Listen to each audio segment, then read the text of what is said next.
entertaining podcasts I listen to. I don't listen to many. That one, Francine, is a different point of view.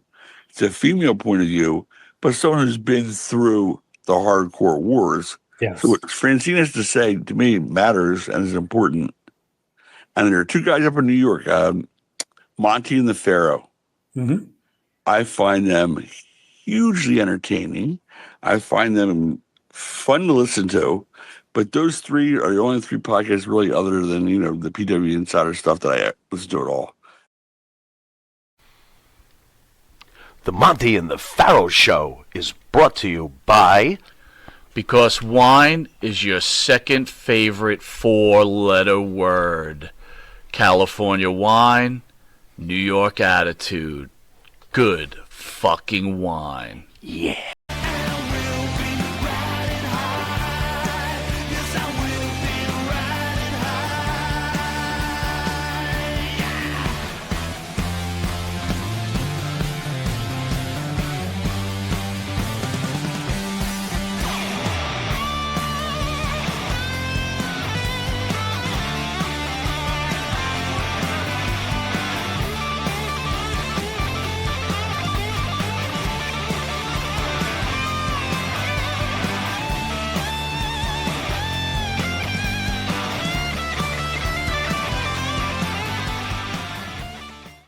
Welcome back to Long Island's #1 pro wrestling broadcast, Monte The Pharaoh, only seen here out of our rooms and out of studio. But we've got good news for everybody. We've got pro wrestling legend Al Perez in the house. Al, how you doing, buddy?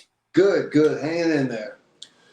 So I'm going to go non-gimmick, Jimmy, because since I have to produce, I can't. Al, when you get old, man, your ears go, your eyes go, your looks go. Your looks haven't gone anywhere, though. What's the deal there? Wait a minute. I can't see you.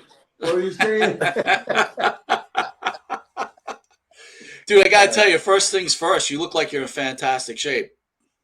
No, I've always tried to be, but nah. It's everything I had here is like coming down. Now wait a minute, Al. I saw you last year in person. You look good, man. Mike, I don't know what the secret is. Not like what I like to look like. I got you. See old pictures and you go like, what happened to that guy? Yeah. I got a Macho Man thing going on up here. The Macho Man thing is happening up on top. Al, I like to put it like this. I was a lights on type of guy, 20s, 30s, even early 40s. Now I'm a lights off guy. Right? That's it. That's how simple it becomes. I'm like, just don't look at me. We can do whatever you want, but don't even look at me because it's embarrassing. So the great Al Perez, tell the millions of fans out there, what are you doing right now with your life, brother? I retired from UPS after wrestling. I retired from that, and I got a job with UPS, did 27 years there. And my wife retired a year and a half ago. And now we play pickleball. Nice. 3-4 hours a day. Pickleball. And love it. Pickleball's the new thing, man, right? Yeah. Well, it's not the new thing, but it is the in thing, right? Yeah, they say it's been around for about 65 years, but it's just starting to come in big now. It increased like 235% in the last year. So it's really grown big. Can you give me a sport that I really don't know anything about it, and I have noticed people are playing it all of a sudden. Can you give me a sport that is similar to it that I can try to make a sense of this? It's a combination of tennis and ping pong. Tennis and ping pong. Okay. The only thing, Jimmy, is instead of a ball, you hit a pickle. Yeah, almost. You hit your pickle? It's a big plastic ball, a bunch of holes in it. Yeah. It doesn't travel or fly as fast as a tennis ball or racquetball. Okay. But, once you start playing, man, you get hooked. You get playing 3-4 hours a day. As long as you're not hitting your own pickle, I guess it's safe. Exactly. Okay. Keep the pickle in the pants, you're all right.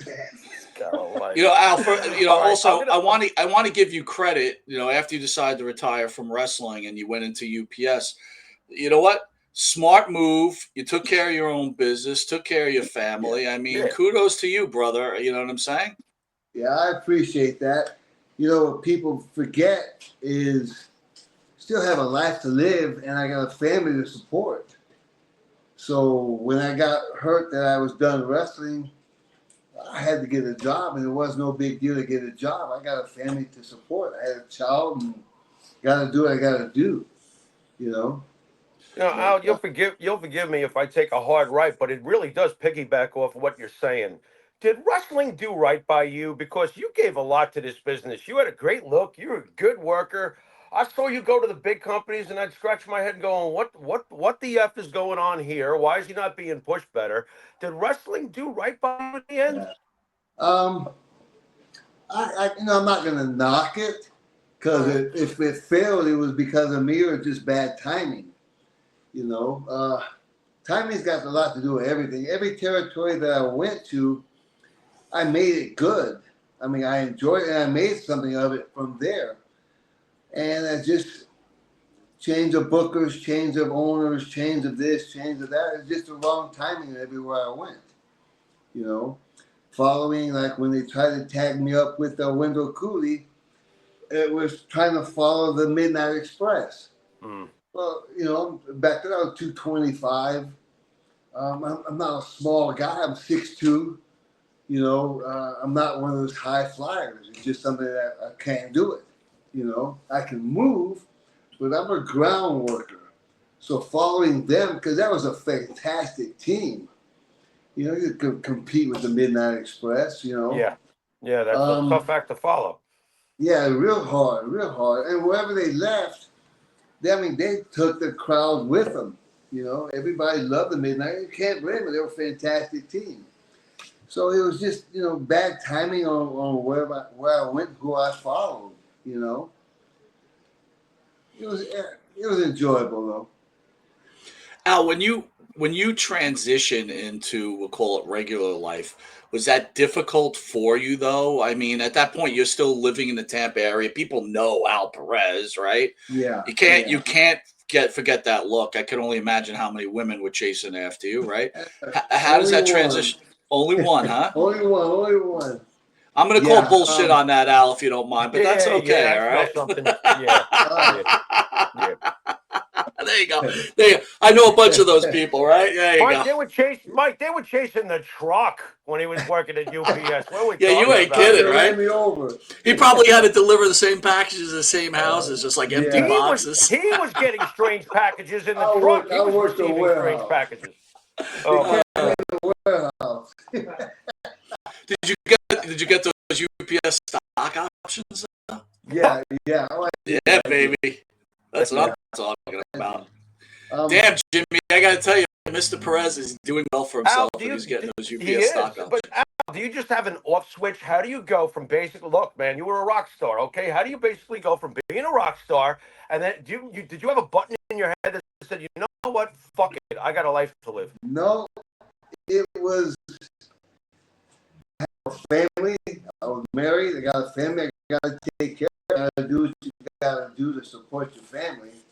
And so it was hard because I wasn't used to being told what to do 24/7. I've been married for 44 years. Don't tell I said that. No, you'll worry about it. You're good. No, nobody's going to know, Al. Just you and us in the audience. Oh, yeah.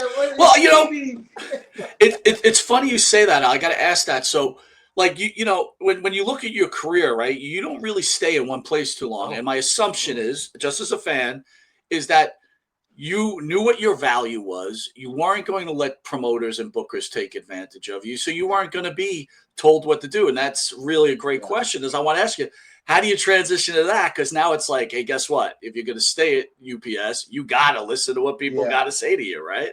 Yeah, you have to. I had to. But it was an option between I was going to go with the railroad track with CSX or UPS. And I put both. I applied for both jobs, both places. I said the first one that calls me, the one I'm going to, and it was UPS. All right, I'm going to get off this subject right after this question. When you fill out your application for UPS, do you put professional wrestler on the application? Latin heartthrob. No. It was kind of hard to fill it out. I had to ask my future boss what do you want me to put. That's great. That's great. Oh boy, you're hired. Fill this out. Because he said, just put sports. They got sports. I love it. I love Professional it. athlete. Professional athlete. Done. At the time when I started with UPS, my boss was a big fan, and I still had certain obligations because I'd go out and work once in a while, and I was going to Japan at the time, and he told me, Al, if you ever need time off to do it, just let me know. I'll set it up for you. So it was easy because I was still doing a little bit of Japan at the same time, and then but they were good to me too. Most of them were fans, so. A little bit different from the movie The Wrestler when he's trying not to work weekends, right? The guy's like busting his balls, right? Yeah. No, it wasn't that bad. Maybe they were afraid of me. I don't know. I think that might have been it too. And if they weren't afraid of you physically, which I doubt, they were afraid you're going to take their wives away. So whatever way it works, right? You got it. Don't say that.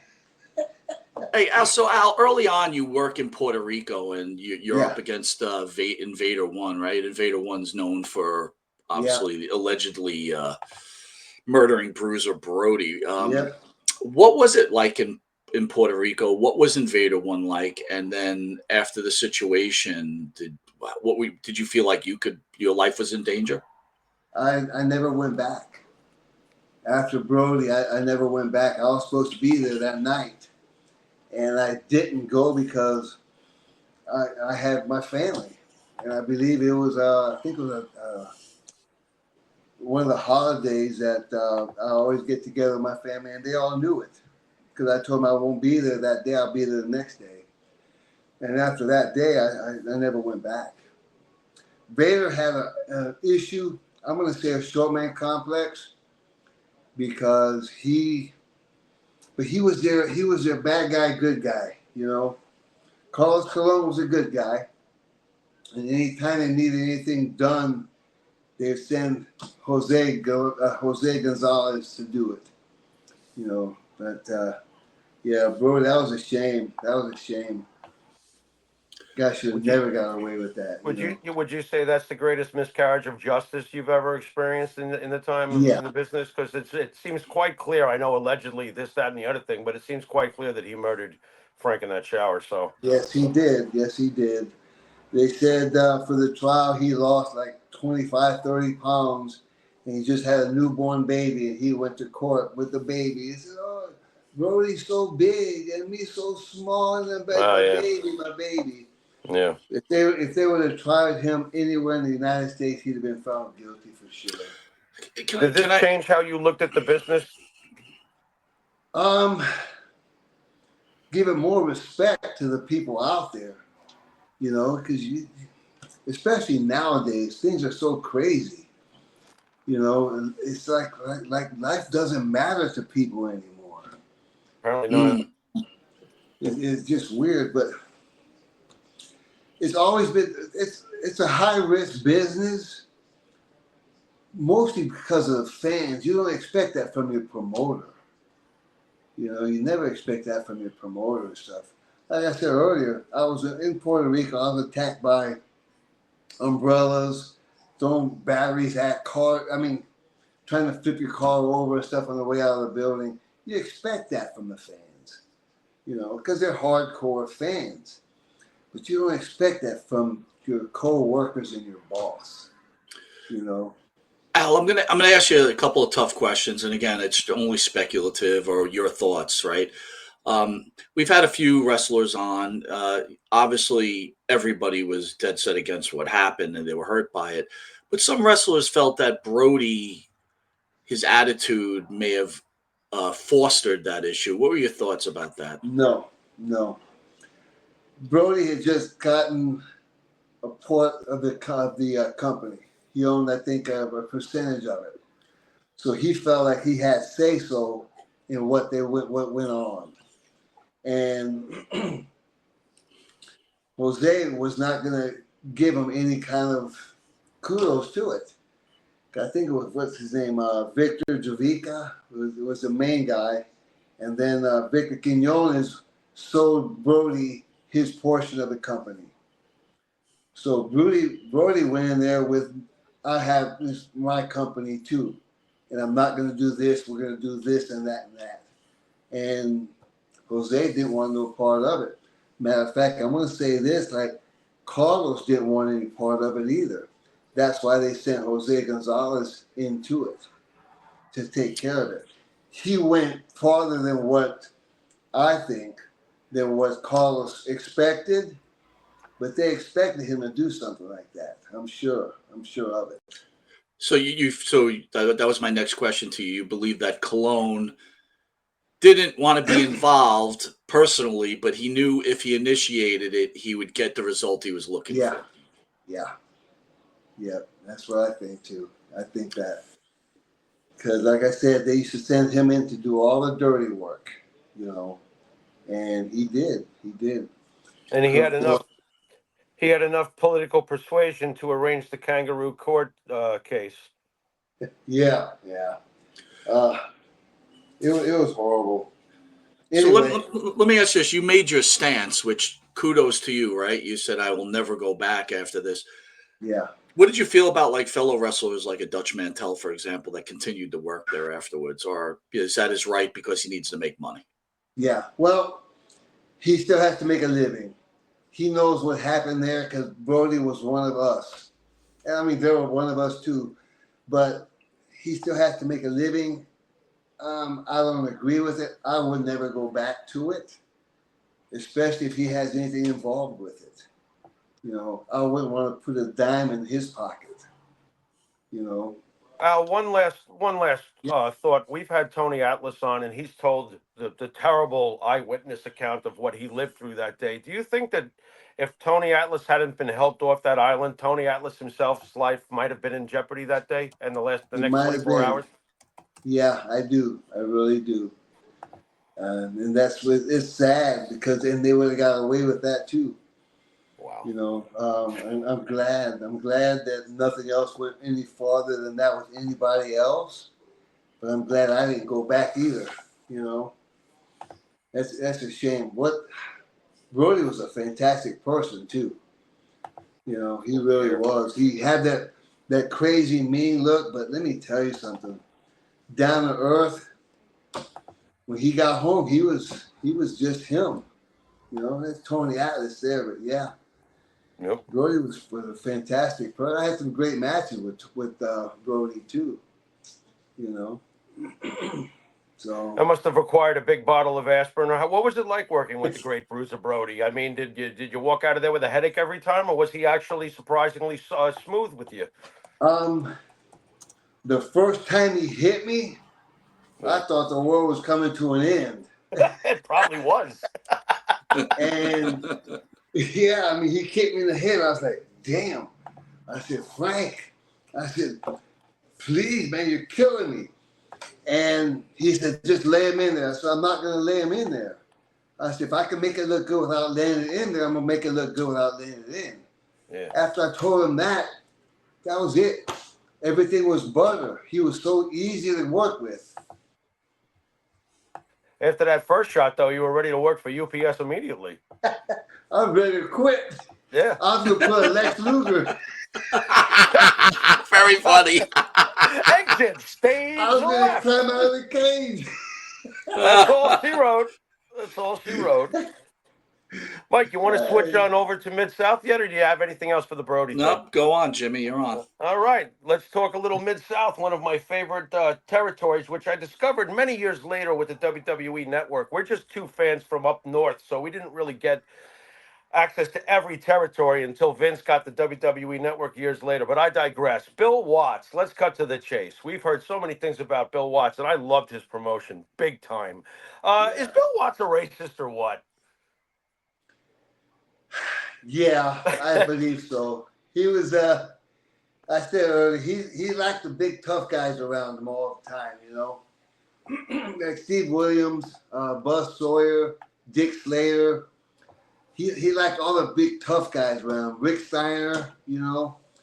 I don't know what it was about it, but yeah, he wanted his promotion to look more real than anything. Because Buzz Sawyer, he could hurt you pretty bad in that ring if he wanted to, you know. And Steve Williams was the same way. These guys were there are a lot of tough guys through there. I think maybe Bill was trying to reflect from them or continue his life through them, you know, because Watts had a pretty good run at one time too, but he was with some big boys back then too. You know, he wasn't the biggest guy out there anymore, you know. Right. So maybe he was just trying to keep it going with the guys that he had around him. Al, can I ask you about Buzz Sawyer? I was a huge fan of Buzz Sawyer, and of course, as we've done this show over the past years, we've discovered and heard from so many wrestlers that Buzz Sawyer was an absolute prick. What are your memories of Buzz Sawyer? I knew Buzz from high school. He was a couple years behind me, and he was that tough guy. He was an asshole. I'm not going to sugarcoat it. He was an asshole. He took Terry Allen. If you remember Terry Allen. Yes. You know, okay. Of course. He took Terry Allen for $25,000. Oh. Yeah, he told him he would teach him how to wrestle, charge him $25,000, put him in the ring with them, beat him up, and said, "Nope, you don't have what it takes." Sorry to laugh, but it's crazy. Yeah. So I heard a few stories like that about him, you know, but that was him. I believe he took money from a very young Undertaker. I believe so too. I haven't heard that one, but there was a few people that he did that to. Now, like, when you ran into him, were you like, "Hey, man, I knew you from high school. You were younger than me," but no. We crossed paths, but it was nothing like that. He knew who I was. I knew who he was. And like, "Hey, how you doing?" And that was about it, you know. Were you surprised when he died so young, or did you see the signs? I figured it was going to happen soon. I didn't think that soon, you know. Right. Some guys, you can't live on the wild side all the time. You know, you have to shut down at some time or another, you know. And that's why I'm still alive or still around, because I never pushed the envelope. Right. I partied, I did this, I did that, but I stopped. You know, it's time to grow up. You know. When you were in Mid-South, what was the travel like? When I was in the military, I was in Louisiana. And by the way, for anybody out there, just don't go to Louisiana. It's the worst state in the history of the states. But what was it like traveling for Bill? And we've heard stories that Bill said if you ever got into an argument or a fight at a bar and got your ass kicked, you were fired. Now, I never heard that from him. But, the travel there was, like, long. You'd be in Baton Rouge, the next day you'd be in, Beaumont. You know, you'd be all over. You know, and we used to do 3,000 miles a week, you know. Wow. So yeah, it was pretty long. What was the vibe like in the locker room in Mid-South in those days? What was the chemistry like in backstage?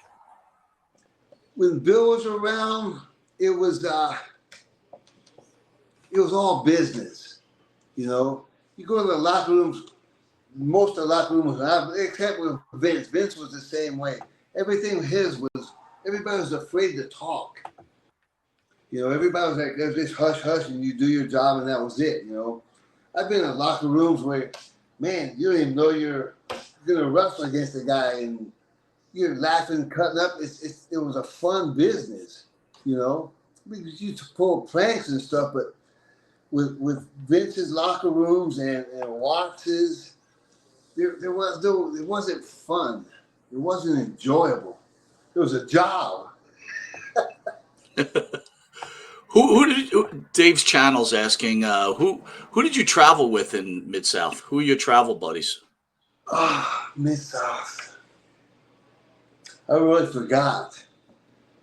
I know, like my wife and I went there. Well, I can't remember who I traveled with. Then I hooked up with Wendell, and we used to travel a little bit then. But I never really traveled with anybody in Mid South. There Did was your another did your person. did your But wife come along for a lot of your traveling? Because I think if I no, got the math right, 1981 you got married. yeah, I got married in '81. Yeah, Okay. so Was she like I around said, I've for been the married for a while. Dude, you've been married a long time, brother. long time? Yeah, Wow, Well done. yeah. congratulations. You don't You hear still look numbers like good too, that Mike. anymore. What's that, Al? You don't hear numbers like 44 years I've been married. Jeez. No, no, that's You a know? long time. It's a long time to be alive, Al, much less be married. You know what I Yeah, mean? tell me about it. What did you say, honey? Yeah. Well, you become numb, right? You got that selective hearing now. It's just like, Oh oh, yeah, yeah. what's going on? Did you say something? Yeah. But Too yeah, good.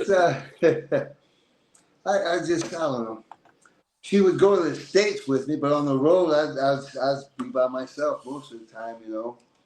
The other person that I mean I don't want to mention anybody's name.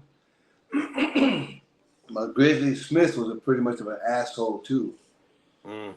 you know, and he was one of the ones that was in the dressing room there. And then I'll say his name. I'm not a real fan of him. Is Jake Roberts, Mm. you know. I heard stories about him, and yeah, I don't care if I ever run into him again, you know. Like, what was it, like a father like son type of thing? Or what was the deal going on there? When I was there, he had gotten busted, and he turned narc to stay out of prison. Okay, and this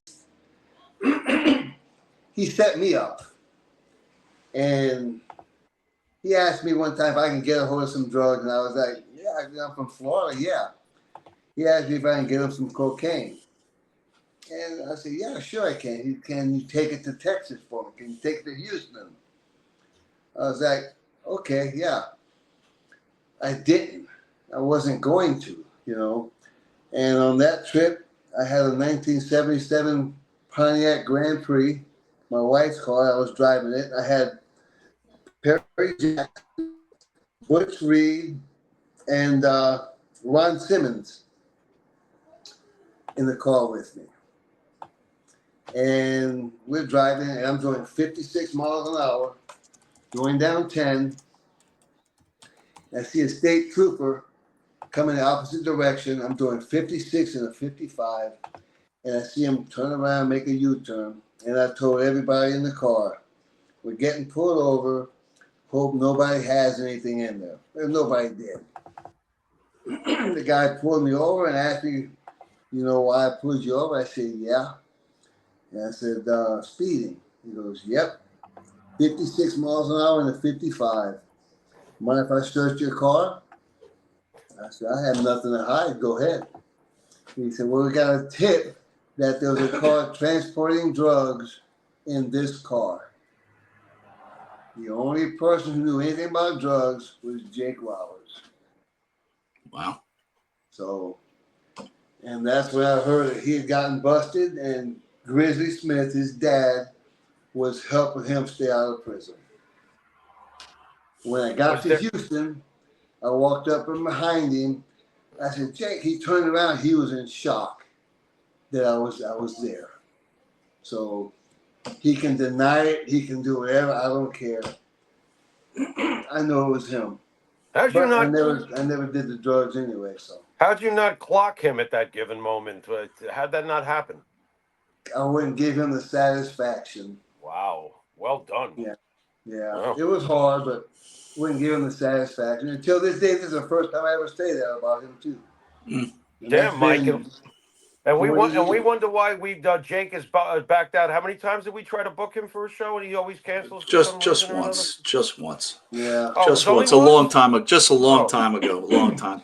So you mentioned oh, Grizzly Smith okay. too. Did you see Grizzly Smith bringing in young children into the locker room? Never saw him bringing them in there, but I heard a lot of stories about that. Heard a lot of stories about him and young girls. Yeah. When you hear, look, life is life. We were just talking about, right? The world nowadays is so upside down. Oh I think yeah. we all three of us could agree on that. And this type of shit's been going on since the age of time.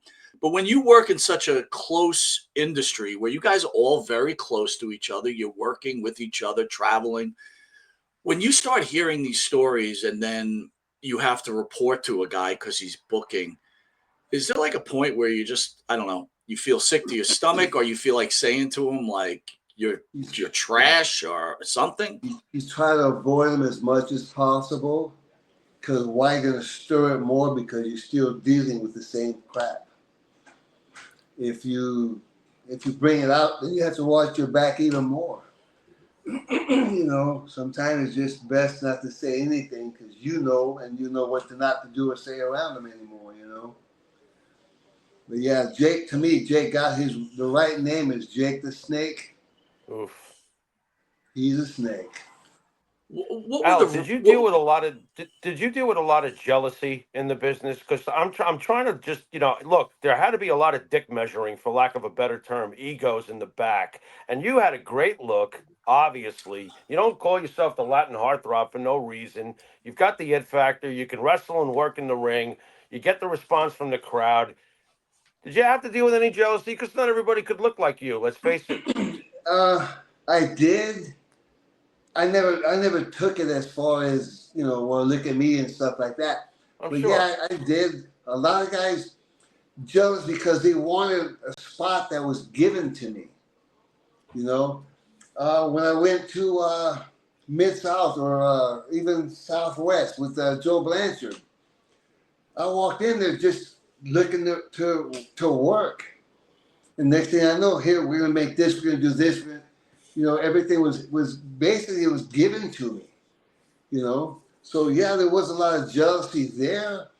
I'm gonna say young and dumb, because I never looked at it like I was something special.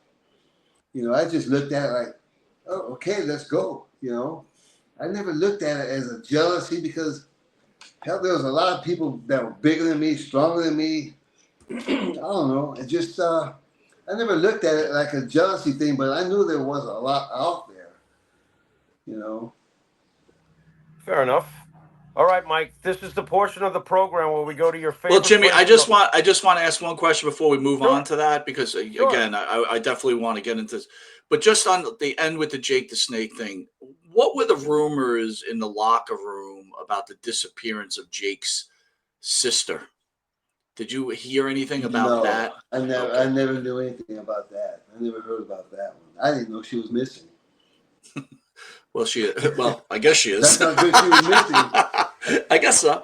All right, Jimmy, hit us, baby. This is where I'm gonna get crazy. Right. Let's go to your favorite place in the whole world. Let's go to Texas. Uh, Oh, my partner's favorite wrestling family by far is the great Von Erich family. Can you describe what they were like to be around, to work with? What were they like as people and coworkers? all right. First of all, the Von Erichs in Texas were gods. Every one of them was like they could do no wrong. And they earned it. They really did. Their father set it up for them where they had Texas in their pockets. You know, David was probably the best worker in that family. It's a shame about him, Thank you you. know. Yes. But when they came up with that movie, the Von Erichs or whatever, they the movies, it's like they tried to blame the dad for everything that happened to him. Okay, and it wasn't like that. Somebody asked me about that, and I was like, Fritz? And I said, no. I said, all of them had their own niche. They were all doing drugs. Everything was handed to these people. They could do no wrong. Little Chris, back then he was 13 years old with a $30,000 Rolex watch to school. I mean, but I never saw it, but the rumors of it. They were all giving each other their drugs and this, and Chris was so. Everything was, like I said, everything was given to him, but it wasn't the dad that made them go crazy. They were already there. They're already pushing the line anyway. I remember doing an autograph session, and I was a heel at the time, of course. And when we left the town that night after the match, we see a bunch of flyers just down the street. I thought we picked one up. It was all about the Von Erichs. So all the cards and everything that the fans had given them, they just threw them out the windows. You know, it's like they didn't care. You know, but that movie was horrible. They blamed everything on the dad. It had nothing to do with the dad. The dad pushed him to do what he made a living with. Al, on the subject of the drugs, I just want to know for myself, and you may not have the answer, but maybe just from your observations being there back in the day, was David as involved with the drugs as the other boys? Because No, I didn't I think didn't so. know. No, Okay, go ahead, please. yeah, no, I didn't know of him as the drug user or whatever. But no, David, like I said, Kerry was the best athlete of all. Okay, but David was the most talented in the ring. Okay, so as far as the drugs, no, I don't see that. But I remember one time Kerry, he was taking a Winstrol V, I believe it was. And he oh, you gotta try this. I was like, yeah, I'll try anything. And so in other words, she don't say that either. And he gave me a shot at Winstrol V. That thing had gold crystals in that shit. Oh, yeah. It hurt like hell. I was like, Kerry, this what you take? He goes, yeah. I said, I'm done with that. One shot was it for me. Mm. Yeah. And that was the steroids. But I had matches with Kevin, and we were in Fort Worth. He's gonna do a sunside flip off the top rope on me, and set everything up. And I get in position for him, and he falls next to me. He missed me completely. And I looked and I started kicking him. I said, "What the hell happened?" He said, "Somebody must have opened the back door, and the wind blew him over." No bad.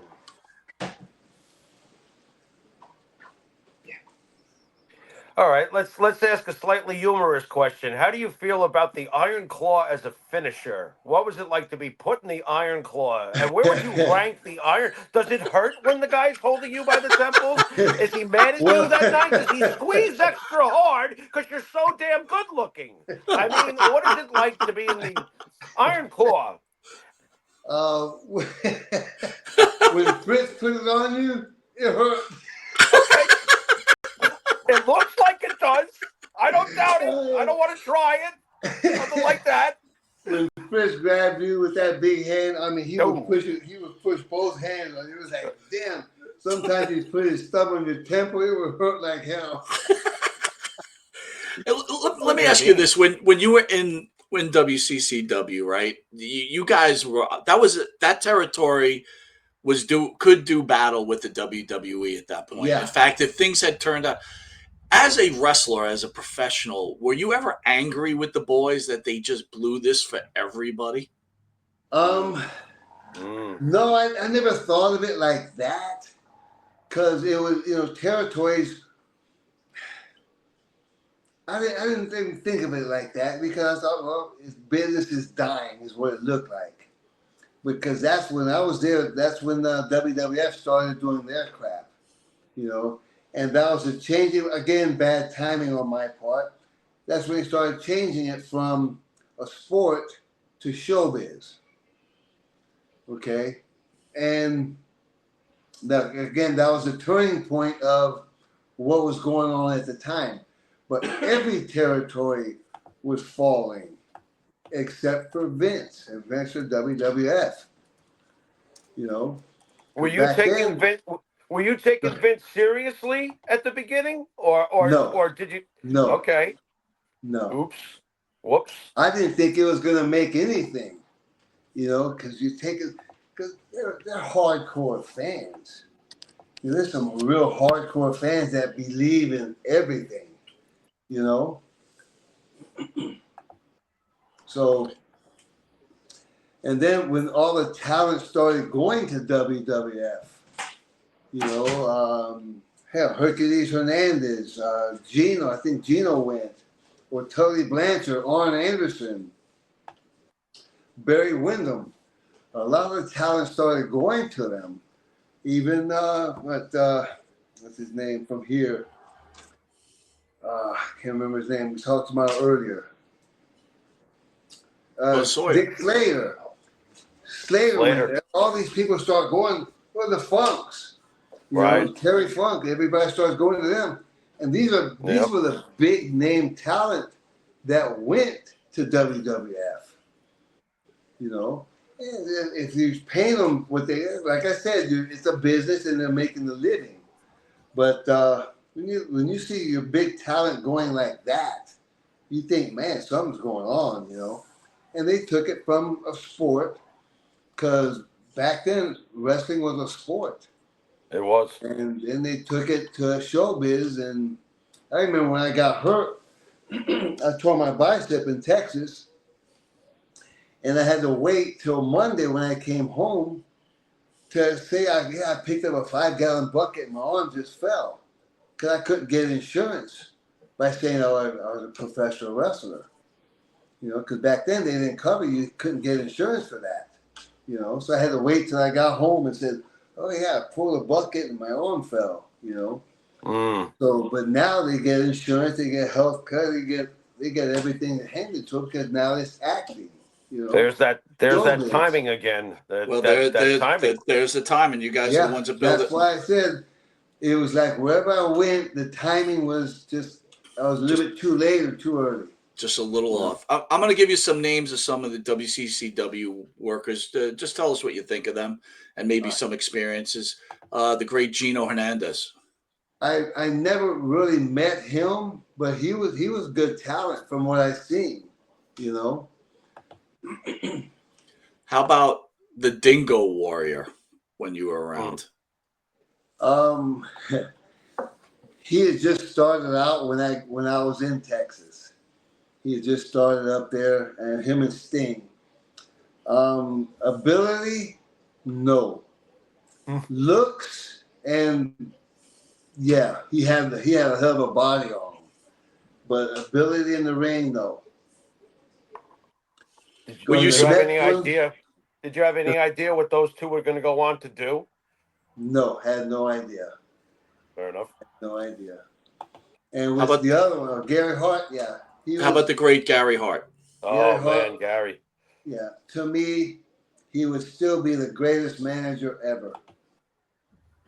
He was great. I got to tell you, I never understood why he never ended up in the WWE. I felt like he would have been perfect for them. Gary wasn't that type of guy to take a back seat to someone telling him what to do. Gary played it by whatever time was up, whatever was needed at that time, he would do it. With Vince, in WWF, I got scolded because I changed the match. Tony Gurria come up to me and said, "Who told you to change your match?" Uh-oh. And I was like, I didn't know I was supposed to do the same exact thing every day. And he says, "No, you don't change anything. And I knew that wasn't for me. Well, welcome to scripted choreographing, Mr. Perez. I can't do that. I hear you. So, I guess my acting days are over. Al, you talked about Gary. Gary tells a great story how just proving what a man you are when you're going to stand up for yourself. Tell us what happened when you were in the WCW with Gary. He brought you in there, and then Ric Flair causing you issues. Yeah. I was just going to be me, When I went to with them, at the time, again, bad timing, because it was between Rick and Dusty. Here they're fighting for the book on who's going to run this or who's going to do that, who's going to be world champ. Rick want to be 13-time world champ. It's like, that's what a lot of guys can't get out of being something that they're really not. That's why I never really had a problem in coming home and being me, because I never changed from being me. These guys were believer. Hogan changed his name to Hulk Hogan. It's just they couldn't get out of it and be themselves. But he was still making a living doing it. When I came home, it was just me. When I got to I call it still NWA, it was a competition between Dusty and Flair. Who's gonna run what? Who's gonna be the next champion? So it was just like, here the pitching contest was going on out there, and I'm sitting outside waiting to see, well, when's it going to be finished, So, yeah, they brought a new booker in, and that booker's guy was Flair. So everybody waiting in line to go talk to the new booker to see what's going on. So I waited, and I walked in there, and I forgot who the booker was, and I told him, I said, all right, what do you see in me? He said, what do you have planned for me? And he goes, I see something, but I just can't put my finger on it. I said, okay. He says, can you do the snooker, superfly snooker? I said, I can do anything in that ring, but I'm not going to copy someone else's stuff. He says, well, I can't tell what it is. I said, well, I'll give you my 2-week notice. And when you come up with something, just let me know. I'll give you 2 weeks to figure it out. Next thing I know, I'm booked with Flair every day, every town. And I told Flair, I said, I'll put you over in any town, every town, except for Florida. When we get to Florida, I'm not putting you over. And he said, okay, no problem. We'll do a WBQ. Next thing I know, put him over in every town. We got to Florida. Booker comes up and says, how do you figure my world champion beating you is going to make you look bad? He's beating everybody. I said, it's not going to make me look bad. He says, good. I said, because he's not going to beat me. And he said, well, I don't need you anymore. I said, it doesn't matter. You're not going to be here in 6 weeks. Booker lasted 4 weeks and he was gone. Wow. But I was gone in 2 weeks after that. So, but yeah, bad timing. Listen, probably the most important question. We need you to come clean. All right, I'm putting you under the gun here. Is Seth Rollins really your son? Let's get this over with already. I They see asked me it. that earlier. I see it. They said, Al, you look like him. I said, no, he looks like me. I'm older than he is. Exactly. Too funny. By the way, Sonny Beach, Rick Allen says hello. Sunny Beach. Wow, I haven't heard him for years. I know he's still around. He's around, and he's doing pretty well for himself, just Good, like you good are, for sir. him. Yes, Just sir. like you are. Good for him. You spoke about Vincent Kennedy and McMahon. Can you tell us your experience with Vincent Kennedy and McMahon, and then discuss the accusations that have gone wild about Mr. McMahon? Okay. I was there for, I think, altogether about 6 months. And he come up to me one day and he tells me, Al, he says, I know you have a hard time because nobody knows who you are. I said, Vince, there's 3 things I hear every match. Where's Latin Heartthrob? Where's Gary Hart? And Kerry Von Erich's going to kick your ass. Whatever town I go to, wherever I am at, these are the 3 things I hear.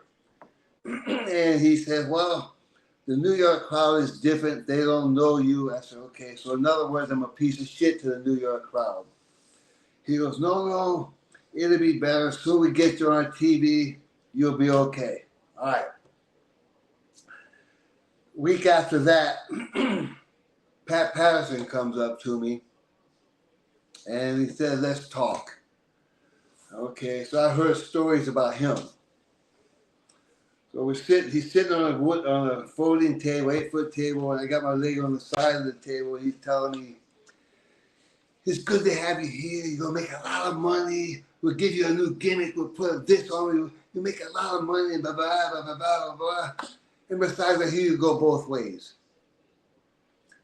I kicked him off the chair, and I said, "Fuck no." He said, "No, I'm talking bad guy, good guy. What did you think I meant?" What? Yeah. So Was the that next day, I'm sorry, Al. Was that like the quickest cover-up comeback on Pat's part, or did you sense that he was not asking you if you were a face and a heel? yeah, he didn't ask that, but oh no, I'm in bad guy. I was like, oh, well, I stuck my foot in my mouth at that point. Bad timing. The next day at TV, Vince comes up to me and tells me, "Al, we're looking for the perfect person to make our new world champion look good." That was the Dingo Warrior. Okay. Mm-hmm. I said, "Me?" He goes, "You'd be perfect." I said, "Vince, yesterday I was a piece of shit to the New York crowd. Today I'm over enough to make your world champion look good." He says, "Yeah." I said, "You got the wrong guy." Wow. Turned around, walked out. I was done. Bad timing. I got listen. I got to give you a lot of credit. You did not take any shit, man. I got to give you No. a ton of credit, boy. I appreciate it. I didn't, and maybe that's why I didn't make it. Well, I'll be honest with you. If I was your friend back then and Pat hit on you, I'd have been like, "Al, just play the game. Just play the game." What? No. Don't play the game. I'm But your I friend, couldn't. Al. Al, I'm You'll your be like, friend. Pat, Don't listen to him. I Pat, couldn't. you're like, No. Pat, it's okay. Oh. You're a good-looking man. Shake your ass a little bit and just stay away from him. That's all. What? We I'll would have been close my eyes golden. and think about my favorite rock band? I mean, what are you telling them to do? No, this I doesn't couldn't. work. I No, couldn't that's be the last awful. heartthrob anymore. No, something's throbbing. Yeah, you ain't kidding. Something's throbbing, all right. This whole conversation is canceled. That's it. Oh my God, horrendous. How about what Vince is going through with all these implications? What do you think about all of this? Like, pooping on the woman's head allegedly. She takes $1 million and now she's not satisfied. Any thoughts on any of this stuff? If she likes it, that's her problem. Wow, I've Hershey Highway, never Mike. really heard of these things. I've heard a few other things, but my thing is, and again, this is just me. I haven't heard anything, but if you're not gay or bisexual, why do you want to surround yourself with gay and bisexual people? I don't know. It's a good point. I don't know. You know what I It's going to mean? make me think about stuff I don't want to think about. Yeah, don't. Bad timing. Yeah. Bad timing. That is going to be the name of the show, Bad Timing. You know what? We lost Hulk Hogan. Being a famous wrestler like yourself, what did Hulk Hogan mean to the industry? He was the face, the body, and everything that turned it from a sport to showbiz. When he first started out as Terry Bollea, he was Terry.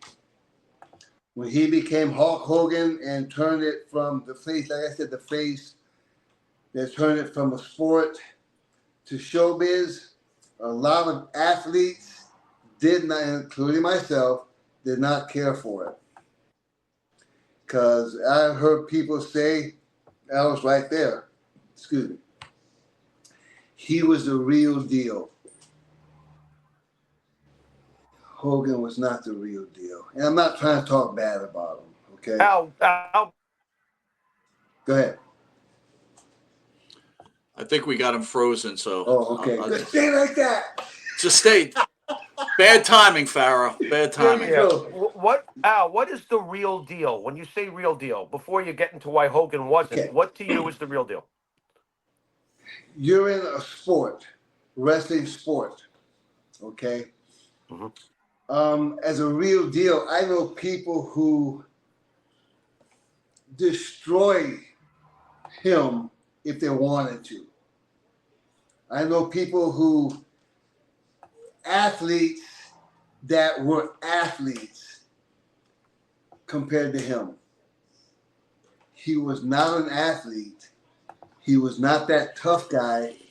The real deal, you're talking about a sport, farthest thing from a real deal. Again, I'm not trying to talk bad about him. I like the guy. But don't say he was a real deal when you got people like King Tonga, Bad News Allen, Brody, Jody Simon, even Brian Blair. You have real athletes who could kick ass if they wanted to kick ass. And people are saying, oh man, he was a real deal. There was nothing real about him. You know? Maybe that's my jealousy right there. Well, you're sharing your facts. So I don't know if you watch wrestling now, but if you feel that way about Hogan, I'd imagine from what you hear then that you couldn't be happy with what's going on with today's wrestling. Oh, I haven't watched it, I'm going to say about 25 years. All right, I want to be respectful of your time. You are an icon, Mr. Perez, but I will ask you this one question. Okay. If your life turned out great, and I'm proud of you and happy for it, but if you could do things over, would you have done things a little bit differently and maybe played the game a little better? No. I'm okay with my life. Never have enough of anything, but I couldn't change it. I couldn't play the game. And I think that was probably my downfall on a lot of things that I've done. So. Listen, you stand by your values, and you know what? I can never, as another human being to one human being to another, I can never condemn someone. What do they always say, right? Go on right side of the road, left side of the road, just don't be in the middle. And you're not a middle guy, and that's an impressive thing. Well, I appreciate that, but yeah, this is me. So, last question for you. How much juice did the Latin heartthrob hit while wrestling? When I was 16 years old, my mother took me to the doctor because I was 6 foot tall, 6'2", 130 pounds.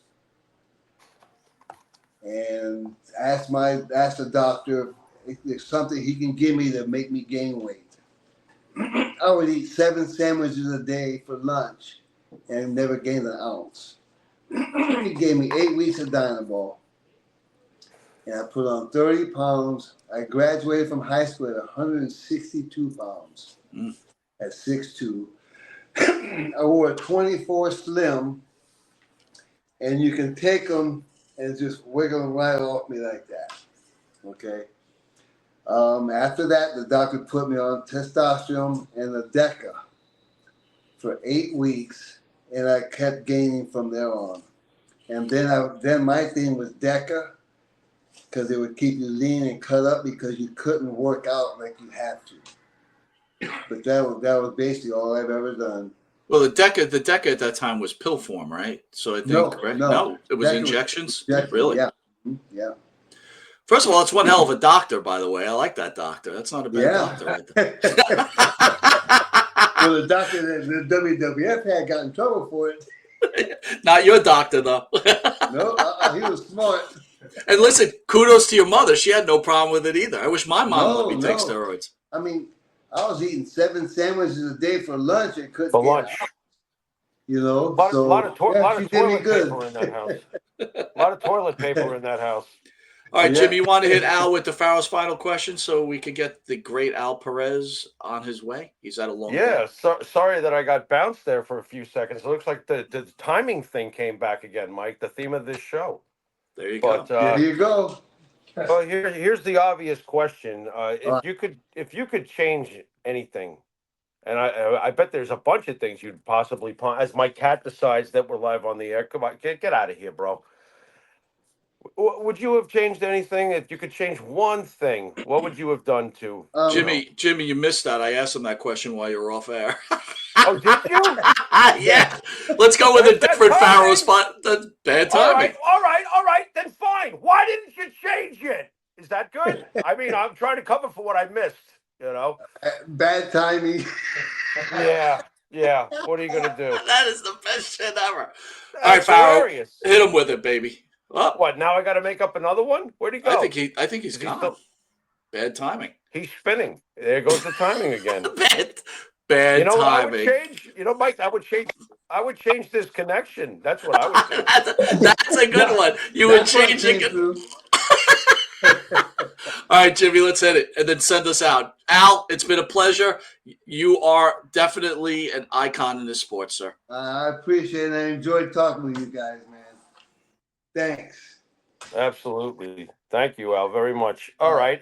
Your favorite moment in your career? I'll just get to a basic one then before we get cut off again. I got 2 happiest days of my life. How's that?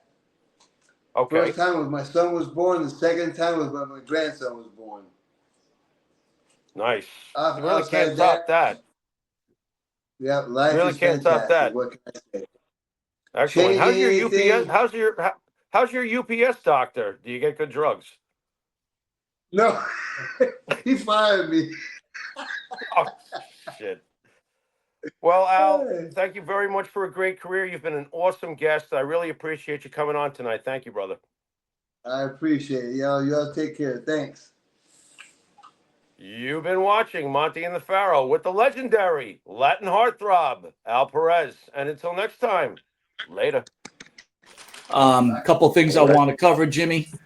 Yeah. 500 level has now improved on the M&P code. Now go to MP30 for 30% off. Jimmy, I got to tell you something, right? I was at the beach again, 500 level. If you guys haven't looked at the shirts, right, go to the website. It's incredible. And I got to be honest, right? So it was a little chilly today. I brought the dogs to the beach. I was off work for the Jewish holidays, today. right? It's cold. It wasn't cold, Yeah. but Well, I have from 500 level, I have a Roman Reigns sweatshirt. Now, usually sweatshirts are not always the nicest fabric, unless I'm into really nice fabric because I just don't like things up against my skin. So Yeah. usually I'll get thinner type of shirts, but this is a heavy sweatshirt. The fabric, unbelievable. And you're going to get a deal at 30% off, Jimmy. I mean, my God, it's a no-brainer, guys. I am telling you, once you get one shirt from them, you'll get 50. I guarantee it. And they've got all the sports. Yeah, dude, tell me what you think of it, Jimmy. They're so comfortable. I got to get a long sleeve now. I'm telling you, I got to, because it was chilly today, especially for a guy who's been in Panama City Beach the last 2 years. It was chilly today, and I love the material. It's so silky. Is that the right word for it? I don't know. Oh, absolutely. Absolutely, dude. It's so comfortable. So, yeah, I got to get myself some leveled long sleeves. That's for sure. 30%. And again, off, it doesn't, they got plenty of wrestling stuff. They got baseball stuff. They've got football. They got everything, dude. MMA. They got it all, man. And I'm telling you, it's very high quality. Again, 500 level code MP30, 30% off. So if a t-shirt costs you $20, what's 30% off on $20, dude? It's enough. 10 plus another 20% tacked on top. Not much. It's a steal. It's a steal. I agree.